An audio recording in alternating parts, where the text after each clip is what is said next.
Welcome to கம்மஞ்சோர். நான் உங்கள் சதீஷ் ராவ் பேசிகிட்டு இருக்கிறேன். எங்கள் சேனலுக்கு நீங்கள் புதுசாக இருந்தால் சப்ஸ்கிரைப் பண்ணுங்கள், மறக்காமல் பெல் பட்டனை ப்ரெஸ் பண்ணுங்கள். எங்களோட மற்ற சேனலில் நீங்கள் பார்க்கணுன்னு நினச்சிங்கன்னா டிஸ்கிரிப்ஷனில் லிங்க் இருக்குது, உள்ளே போய் பாருங்கள். இப்போ நம்ம எங்கே இருக்குன்னு பார்த்தீங்கன்னா நாட்டு சக்கரை தயாரிக்கிற இடத்துல தாங்க இருக்கிறோம். இங்கே வந்து இயற்கை முறையில் ஃபுல் அண்ட் ஃபுல் இயற்கை முறையில் எந்த கெமிக்கல்ஸும் ஆட் பண்ணாமல் வந்து இங்கே வந்து நாட்டு சக்கரை தயாரிச்சுட்டு இருக்கிறாங்க. இவங்க பிராண்ட் நேம் பார்த்தீங்கன்னா மதுரான்ற பேரில் ரிஜிஸ்டர் பண்ணிட்டு இருக்காங்க. வாங்க உள்ளே போய் என்னென்ன ப்ராசஸ்லாம் இருக்குன்னு பார்ப்போம். வணக்கங்கண்ணா. வணக்கம். உங்கள் பேருங்கண்ணா? தட்சிணாமூர்த்தி. இங்கே வந்து நாட்டு சக்கரை பிஸ்னஸ் பண்ணுறேன்னு கேள்விப்பட்டேன். எத்தனை வருஷமாக நீங்கள் பண்ணிகிட்டு இருக்கிறீங்க? நான் வந்து இப்போது 2 வருஷமாக இது பண்ணிகிட்ருக்கேன். 2 வருஷமாக பண்ணிகிட்டு இருக்கிறீங்க. ஆனால் பேசிக்காக பார்த்தீங்கன்னா நான் வந்து ஒரு 30 வருஷமாக விவசாய குடும்பத்திலேருந்து வந்திருக்கிறதுனால எனக்கு இது பண்ணணும் அப்படிங்கிறது ஒரு ஐடியா எனக்கு கிரியேட் ஆனதுனால ஒரு 2 வருஷமாக நான் வந்து இது பண்ணிட்டு இருக்கேன். இப்போ கெமிக்கல்ஸ்லாம் ஆட் பண்ணிட்டு இருக்காங்க நிறைய இடத்துல. நம்மகிட்ட எந்த மாதிரி பண்ணிட்டு இருக்கிறீங்க? இல்லை, நான் வந்து ரசாயனம் அப்படிங்கிறதே வந்து எதுவும் இல்லாத இயற்கையாக நம்ம 25 வருஷத்துக்கு முன்னாடி எப்படி தயாரிச்சோமோ அந்த மாதிரி இயற்கையாக தயாரிக்கணும் அப்படிங்கிறதுக்காக நான் இதை வந்து ஆரம்பித்து பண்ணிகிட்டு இருக்கிறேன். நம்மளதில் அந்த கெமிக்கல் எதுவும் கிடையாது. கெமிக்கல் எதுவுமே கிடையாது. இது வந்து எந்த மாதிரி பீப்புள்ஸ் எல்லாம் சாப்பிட்லாம்? இது பேஷண்ட்ஸு அந்த மாதிரி சுகர் இல்லை, இது வந்து குழந்தையிலிருந்து பெரியவங்க வரைக்கும் எல்லாருமே சாப்பிட்லாம். இது என்னென்னு பார்த்தா உங்களுக்கு வந்து இதில் எந்த கெமிக்கலும் இல்லாதனால இயற்கையான முறையில் நம்ம தயாரிக்கிறதுனால இதில் எந்த கெடுதலும் கிடையாது. ரசாயன கலப்படம் இல்லாதனால இது எல்லாருமே எல்லா வயதுக்காரரும் சாப்பிட்லாம். ஓகே. இப்போ என்னென்ன ப்ராசஸ் மூலிமா நம்ம சர்க்கரை எடுக்கிறதுன்னு பார்க்கலாங்களா? தாராளமாக பார்க்கலாம். ஓகே.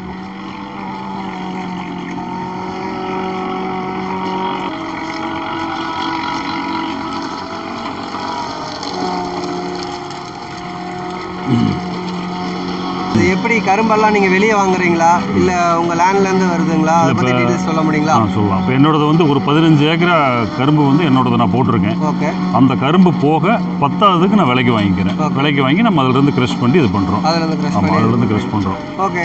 ஒரு டன் வந்து எவ்வளோக்கு வாங்கிட்டு இருக்கிறீங்க இப்போ? ஒரு டன் வந்து இப்போ 2200 ரூபாயிலிருந்து 2300 ரூபா வரைக்கும் வாங்கிட்டு 2500லேருந்து 2200 2200லேருந்து 2300 ரூபா 2300 வரையும். ஏன்னா இப்போ நம்ம வந்து நல்ல கரும்பு மட்டும்தான் வாங்கி நம்ம க்ரஷ் பண்ணுறோம். மற்றது வேறு நார்மலான கரும்புலாம் வாங்கி பண்ணோம்னா நம்மளுக்கு சக்கரை அவுட்புட் நல்லா வராது. அதனால் நம்ம வந்து நல்ல கரும்பாக வாங்குறதுனால நல்ல விலை கொடுத்து நம்ம வாங்கிடுவோம்.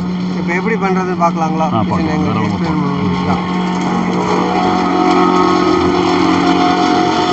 ஃபஸ்ட்டு வந்து அந்த கரும்பு காட்டிலேருந்து இங்கே வந்துடுது. வந்ததுக்கப்புறம் இதை ஃபஸ்ட்டு ப்ராசஸ். இங்கே வந்து இதிலேருந்து நம்ம க்ரஷ் பண்ணுறோம். க்ரஷ் பண்ணுறப்ப இது வந்து பால் வந்துடுது. இந்த பால் நேரம் அங்கே போயிடும். நெக்ஸ்ட் ப்ராசஸுக்கு அங்கே போயிடும். அதில் போயிடுது.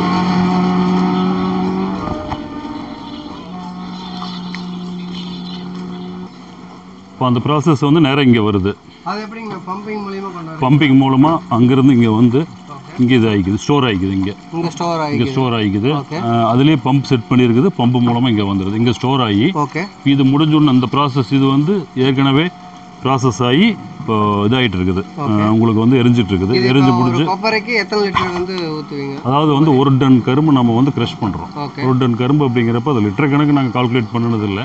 இது வந்து இங்கே ஸ்டோர் ஆகிக்கும். ஸ்டோர் ஆகி அதுக்கப்புறம் வந்து நம்ம இந்த ப்ராசஸ் இங்கே வந்து இது கிட்டத்தட்ட ஒரு 1-2 மணி நேரம் இந்த ப்ராசஸ் நடக்கும். அதாவது இது பால் இதில் ஊற்றின உடனே ஃபஸ்ட்டு வந்து மட்டி வரும். மட்டின்னு சொல்கிறது வந்து அந்த வேஸ்ட்டு, இந்த இதிலிருந்து வர்ற வேஸ்ட்டு வந்து அம்மா இப்போ எடுத்துகிட்டு இருக்காங்க. இந்த வேஸ்ட்டை வந்து நேராக அங்கே எடுத்து அதில் இது பண்ணிடுவாங்க, ஊற்றிடுவாங்க. அது வேஸ்ட். அது முடிஞ்சதுக்கப்புறம் இதுக்கு அடுத்தது இது என்ன ஆகும்னா அடுத்த ப்ராசஸ் வந்து உங்களுக்கு பாவு மாதிரி கொதி வரும். பாவு மாதிரி கொதி வரும். கொதி வந்த உடனே தேங்காய் ஒரு 100 மில்லி ஊற்றி அதுக்கப்புறம் மறுபடியும் இந்த ப்ராசஸ். அதுக்கு அடுத்த ப்ராசஸ் பார்த்திங்கன்னா நேரம் இங்கே வந்துடும். அதுக்கப்புறம் இங்கே வந்துடும். இங்கே ஊற்றி இந்த பாவை வந்து காய விட்டு அதுக்கப்புறம் இந்த மாதிரி அமுத்தி நம்ம சர்க்கரையை பண்ணிடுறோம். அது ப்ரெஷர் கொடுக்குறாங்கன்னா அந்த பாவு வந்து காஞ்சதுக்கப்புறம் இது கெட்டித்தன்மை வந்ததுக்கப்புறம் இந்த மாதிரி ப்ரெஷர் கொடுக்குறப்ப தான் சர்க்கரை வந்து கட்டி இல்லாத சர்க்கரை வந்து நம்மளுக்கு லூஸாக வர்றதுக்காக அந்த மாதிரி ப்ரெஷர் கொடுத்து அதை அமுத்தி நம்ம பண்ணுறோம். இப்போ இதில் ஏதாவது மிக்ஸ் பண்ணுறீங்களா? இது மட்டும் இல்லாமல் இல்லை, இப்போ இதில் வந்து நம்ம இயற்கையான முறையில் தான் நம்ம தயாரிக்கிறோம். இதில் மிக்சிங்கு அதாவது வேறு கெமிக்கலோ ரசாயனமோ எதுவுமே வந்து நம்ம இதில் போடுறதில்ல. ஒன்லி இயற்கையாக நம்ம 25 வருஷம் முன்னாடி எப்படி பண்ணணுமோ அதே மாதிரி பண்ணணும் அப்படிங்கிறக்காக தான் நம்ம வந்து இந்த கான்செப்டே எடுத்து நம்ம பண்ணிகிட்ருக்கிறோம். இதில் வந்து கமர்ஷியலாக பண்ணுறவங்க அந்த மாதிரி பண்ணலாம். பட் நாம் அந்த மாதிரி எதுவும் பண்ணுறதில்ல. இப்போ இது எரிய வைக்கிறதுக்கு வந்து நம்ம அந்த கரும்புலேருந்து வர்ற வேஸ்ட்டு சக்கை இருக்குது பார்த்தீங்களா? அந்த சக்கையவே நாங்கள் காய வச்சு இப்போ பார்த்தீங்கன்னா உங்களுக்கு தெரியும் எல்லாம் காய வச்சு அங்கங்கே ஸ்டோர் பண்ணி வச்சுக்குவோம். இது மழை காலத்தில் பத்தில் அப்படிங்கிறப்ப இந்த மாதிரி தென்னம்பட்டை தோப்பில் இருக்கிறது எல்லாமே நம்ம தோப்பில் இருக்கிறது அதுவோ பக்கத்தில் வேறு வாங்கிட்டு வந்து நம்ம எரிச்சுக்கிறோம். இதில் வேறு பிளாஸ்டிக்கோ மற்றதெல்லாம் எதையுமே போட்டு நம்ம எரிக்கிறது. ஏன்னா எரிக்கிறதுக்கு நிறைய பேர் பல வகையான யூஸ் பண்ணுறாங்க. நம்ம இயற்கை சம்மந்தப்பட்டது மட்டும் தான் நம்ம யூஸ் பண்ணி. இது எத்தனை நாள் வரையும் இருக்குங்கண்ணா சக்கரை? புரியல. இந்த சக்கரை கெடாமல் இருக்கிறது வந்து அதாவது காற்று போகிற தன்மை இருந்ததுன்னா 1 வருஷத்துக்கு வரைக்கும் கெடாது இருக்கும். பட் இப்போ நம்ம எல்லாம் பேக்கெட்டில் பண்ணுறதுனால ஒரு 6 மாதத்து வரைக்கும் கெடாது இருக்கும். 6 மாதத்து வரைக்கும் கெடாது இருக்கும். நம்ம அதிலேயே பேக்கெட்லேயே பார்த்தீங்கன்னா நம்மளது டேட் ஆஃப் மேனுஃபேக்சரிங்லேருந்து 6 months வந்து நம்ம அதில் போட்டிருக்கிறோம். அது வரைக்கும் இருக்கிறதுக்காக நம்ம போட்டிருக்கிறோம். ஓகே. இப்போ வந்து உங்கள்கிட்ட எத்தனை கிலோ பேக்கெட்ஸாக இருக்குது? இப்போ நம்மகிட்ட வந்து 1 கிலோ பேக்கிங் இருக்குது. ஓகே. 1/2 கிலோ பேக்கிங் இருக்குது. 1/2 கிலோ பேக்கிங் இருக்குது. இது என்ன ரேட் வருதுங்க? இது வந்து 1 கிலோ பேக்கிங் வந்து இங்கே நம்ம இடத்துல வந்து 55 ரூபாய்க்கு நம்ம கொடுத்தோம். 55 ரூபாய்க்கு கொடுத்தோம். 1/2 கிலோ பேக்கெட் வந்து 30 ரூபாய்க்கு கொடுத்துட்ருக்கோம். 30 ரூபாய்க்கு கொடுத்துட்ருக்கோம். ஓகே. இது நீங்கள் வெளியூருக்குலாம் சப்ளை பண்ணிட்டு இருக்கிறீங்களா? வெளியூருக்கு நம்ம பண்ணுறோம். இதில் வந்து நம்ம இப்போ 1 கிலோ 1/2 கிலோ 5 கிலோ 3 பண்ணுறோம். 3மே பண்ணிட்டு இருக்கிறோம். இது போக நம்ம வெளியூருக்கு நம்ம வந்து இங்கிருந்து வந்து வாங்கிட்டு போகிறாங்க. நாங்களும் வெளியூருக்கு அனுப்பிச்சிட்டு. இது வாங்கிட்டு போனால் என்ன ரேட் வரையும் சேல் பண்ணலாம்? இப்போ எங்கிட்ட 55 ரூபாய்க்கு வாங்கிட்டு போய் ஈரோடெல்லாம் 70 ரூபா 75 ரூபா அந்த மாதிரி ரேட்டுக்கு பண்ணலாம். சென்னையெல்லாம் வந்து 120 ரூபா வரைக்கும் பண்ணலாம். 120 வரைக்கும் பண்ணலாம். ஆமாம். ஓகே. வேறு என்னெல்லாம் ஸ்பெஷல் இந்த நாட்டு சக்கரை சாப்பிட்றது மூலிமா? நாட்டு சக்கரை சாப்பிட்ற மூலமாக ஸ்பெஷல் அப்படின்ட்டு ஒன்றும் இல்லை. இதில் எந்த விதமான கெடுதல் கிடையாது. நம்மளுக்கு வந்து நார்மலாக சுகர் பேஷண்ட் எல்லாமே சாப்பிடலாம். சுகர் பேஷண்ட் வந்து எனக்கு தெரிஞ்சு சாப்பிட்டுட்டு இருக்கிறேன். நான் வந்து நார்மலாக கம்மியாக போட்டு சாப்பிட்றேன். எங்களுக்கு சுகர் அதிகமாகிறதில்ல அப்படின்னு சொல்லி என்கிட்டே வந்து சொல்லியிருக்காங்க. என்கிட்டே வந்து வாங்கிட்டு போயிட்டு இருக்காங்க. அந்த மாதிரி பண்ணிட்டு இருக்காங்க. ஆமாம். அதாவது இதில் எந்த விதமான ரசாயனம் இல்லாதனால எந்த கெடுதலும் இல்லை. ஆக்சுவலாக 3 இயர்ஸ்க்கு முன்னாடி என் பொண்ணு இது ரொம்ப விரும்பி சாப்பிட்டதுனால தான் அப்புறம் நான் வெளியெல்லாம் பார்த்து கேட்குறப்ப இதில் நிறையா கெமிக்கல்லாம் வருது அப்படின்னு சொன்னதுனால தான் நம்ம அதெல்லாம் இல்லாத தயாரிக்கணும் அப்படிங்கிறக்காக தான் நம்ம இந்த ப்ராசஸே வந்து நம்ம ஆரம்பித்து பண்ணிகிட்டு இருக்கிறோம். ஒரு ப்ராசஸ் முடியறதுக்கு மினிமம் எத்தனை மணி நேரம் ஆகும்? அதாவது 3 மணி நேரம் வரும். ஃபஸ்ட்டு ப்ராசஸ் வர்றதுக்கு வந்து கொஞ்சம் லேட் ஆகும். ஏன்னா அது வந்து அது சூடாகி வர்றதுக்கு லேட் ஆகும். அதுக்கப்புறமெல்லாம் ஒரு 1.5 மணி நேரத்தில் வந்து அந்த ப்ராசஸ் முடிஞ்சிடும். 1.5 மணி நேரத்தில் நம்மளுக்கு முடிஞ்சிடும். உங்கள் பிராண்ட் நேம் பார்த்தீங்கன்னா மதுரான்னு போட்டிருக்கீங்க. அதுக்கு எஃப்எஸ்ஐ ஆர்சி எல்லாம் வாங்கியிருக்கீங்க. நம்ம பிராண்ட் நேம் வந்து மதுரா. இதுக்கு ஆர்சி இருக்குது, இதுக்கு எஃப்எஸ்ஐ இருக்குது. எல்லாமே நம்ம வந்து தெளிவாக பண்ணியிருக்கிறோம். நம்மளுக்கு ஆனால் இது மட்டும் இல்லாமல் பேக்கெட் மட்டும் இல்லாமல் இப்போ சிப்பமாக நம்மகிட்ட இருக்குங்களா? இப்போ நம்ம வந்து 1 கிலோ 1/2 கிலோ பேக்கெட் கொடுத்துட்டு அது போக இந்த லூஸில் வந்து கேட்குறாங்கல்ல அவங்களுக்கு நம்ம சிப்பமாக கொடுக்குறோம். சிப்பம் அப்படின்னா 30 கிலோ சிப்பம். 30 கிலோ சிப்பமாக எடுக்கிறவங்களுக்கு கிலோ 50 ரூபாய்க்கு நம்ம கொடுக்குறோம். கிலோ 50 ரூபாய்க்கு நம்ம சிப்பமாக 30 கிலோவாக எடுக்கிறவங்களுக்கு 50 ரூபாய்க்கு நம்ம கொடுக்குறோம். ஓகே. நம்ம 1 கிலோ பேக்கெட்டு 1/2 கிலோ பேக்கெட்லாம் பார்த்துட்டு இருந்தோம். இதுதான் ஒரு சிப்பம் 30 கிலோ வருது. இது வந்து லூஸில் இந்த மாதிரி வாங்கினீங்கன்னா 1 கிலோ வந்து உங்களுக்கு 50 ரூபாய்க்கு தந்துட்டு இருக்கிறாங்க. இப்போ நம்ம அந்த மதுரா அப்படிங்கிற பிராண்டு வந்து தமிழ்நாடு அரசு வேளாண்மை கழகம் கோயம்புத்தூரில் நம்ம சாம்பிள் கொடுத்து நம்ம டெஸ்ட்டு கொடுத்துருக்கேன். சர்க்கரையில் என்னென்ன இருக்குது அப்படிங்கிறத வந்து அவங்க நம்மளுக்கு இது பண்ணி லேப் டெஸ்ட் பண்ணி ரிப்போர்ட்டு இப்போ கொடுத்துருக்காங்க. அதையும் நான் உங்களுக்கு காமிக்கிறேன். ரிப்போர்ட்டு இருக்குது. ஓகே. ஆனால் இப்போ பேக்கெட்டில் பார்த்தோம்னா இதில் ஒரு கலர் இருக்குது, இங்கே செஞ்சிட்டு இருக்கிறதுல இது ஒரு கலர் இருக்குது. என்ன டிஃப்ரெண்ட்டு? அதாவது வந்து கலரை பொறுத்தளவுக்கு வந்து கரும்பு அந்த மண் அந்த தன்மையை பொறுத்து கலர் வந்து மாறும். கலருக்காக நம்ம எந்த விதமான ரசாயன சேர்க்கை நம்ம இதில் கலக்கிறது இல்லை.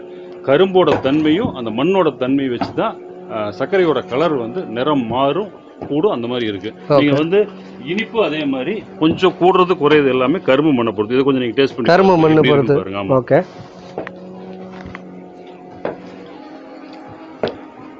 நல்லா வெள்ளை மாதிரி இருக்கு. ஆமா, வெல்லம் அது ப்ராசஸ் வேற, சக்கரை வந்து இது ப்ராசஸ் வேற.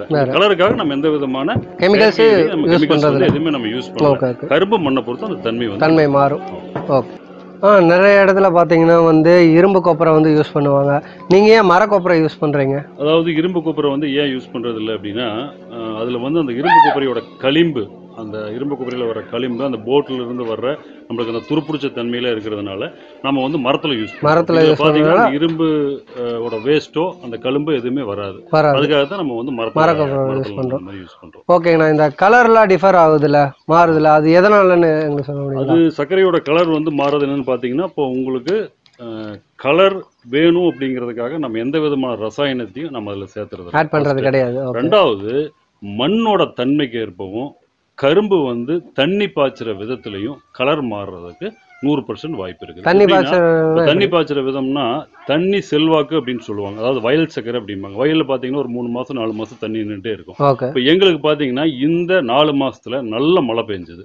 நல்ல மழை பெஞ்சதுனால தண்ணி நல்ல செல்வாக்கா கரும்புக்கு இருந்ததுனால கலர் வந்து இந்த கலர் இந்த கலர் கலருக்காக நாங்கள் எந்த விதையும் நாங்கள் ஆட் பண்ணுறது கிடையாது. இப்போ இந்த சீசன்ல போன வருஷம் பார்த்தீங்கன்னா மழை இல்லாதனால சக்கரை பூரா இந்த கலர் தான் வந்தது. இந்த கலர் தான் வந்தது. ஆமாம், கலர் வந்து டிம்மா தான் வந்தது. இப்போ மழை பெஞ்சதுனால இந்த வெள்ளை கலர் வருது. அப்போ மண் தன்மைக்கு தகுந்த மாதிரி தன்மைக்கு பொறுத்து ப்ளஸ் தண்ணி பாய்ச்சல் இந்த ரெண்டு விதத்தை பொறுத்து தான் நம்மளுக்கு வந்து கலர் வந்து டிஃபர் வர்றதுக்கு வந்து வாய்ப்பு இருக்குது. வேற எந்த விதத்துலையும் நம்ம வந்து செயற்கையா கலருக்கு வந்து கூட்டுறது கிடையாது. மழை பெஞ்சு நல்லா தண்ணி செல்வாக்கு இருக்கிறதுனால நம்மளுக்கு அந்த கலர் வருது. வணக்கங்கண்ணா. வணக்கம். உங்க பேருங்கண்ணா? என் பேர் சேட்டுங்க. சேட்டுங்களா? ஓகே. நீங்க எத்தனை வருஷமா ஒர்க் பண்ணிட்டு இருக்கீங்க? இந்த தொழில் வந்து ஒரு 30 வருஷமா நான் செய்யறேங்க. 30 வருஷமா பண்ணுவீங்க. அது ப்ராசஸ் என்னன்னு எங்களுக்கு சொல்றீங்களா? சரிங்க. அதாவது வந்து கிறிசல்ல வந்து கரும்பு போட்ட உடனே பால்ல வெளியாகுங்க. வெளியே இருந்து வந்த உடனே பம்பு வழியாக இங்க ட்ரம்முக்கு வந்துடும். ட்ரம்முக்கு வந்த உடனே இந்த பால் அதில் கொப்பரையில விட்டு விட்ட உடனே மட்டி வரும். மட்டின்றது அந்த வேஸ்ட்டுங்க. ஒரு கண்டி சுண்ணாம்பு கொடுத்த உடனே கொதி வந்துருங்க. கொதி வந்த உடனே தேங்காய் எண்ணெய் ஊற்றின உடனே பதம் வந்துருங்க. தேங்காய் எண்ணெய் எதுக்கு மிக்ஸ் பண்றது? அது தேங்காய் எண்ணெய் ஊற்றலைன்னா பதம் வராதுங்க. பதம் வராது. அந்த பதம் வந்த உடனே இதுங்க கீழே எடுத்து ஊற்றின உடனே சக்கரை. ஒரு கொப்பரைக்கு எவ்வளவு தேங்காய் எண்ணெய் யூஸ் பண்ணுவீங்க? ஒரு 100 மில்லி போடணுங்க. 100 மில்லி போடணும். ஓகே. இப்போ இங்க வர்றதுக்கு அட்ரஸ் எப்படிங்க? இங்க வர்றதுக்கு வந்து பவானியிலிருந்து காளிங்கராயன்பாளையம், காளிங்கராயன்பாளையத்திலிருந்து பெருந்தலையூர் போற ரோட்ல ஒரு 6வது கிலோமீட்டர் வந்தோடனே சின்ன புளியூர் அப்படின்னு சொல்லி ஒரு ஊர் இருக்கும். சின்ன புளியூர்ல இருந்து லெஃப்ட் எடுத்தோம்னா ஒரு 1/2 கிலோமீட்டர்ல நம்ம ஆலை மதுரா நாட்டு சக்கரைன்னு சொல்லி நம்ம நேராக நம்ம ஆலைக்கே வந்துடலாம். ஒரு 1/2 கிலோமீட்டர்லேயே வந்துடலாம்.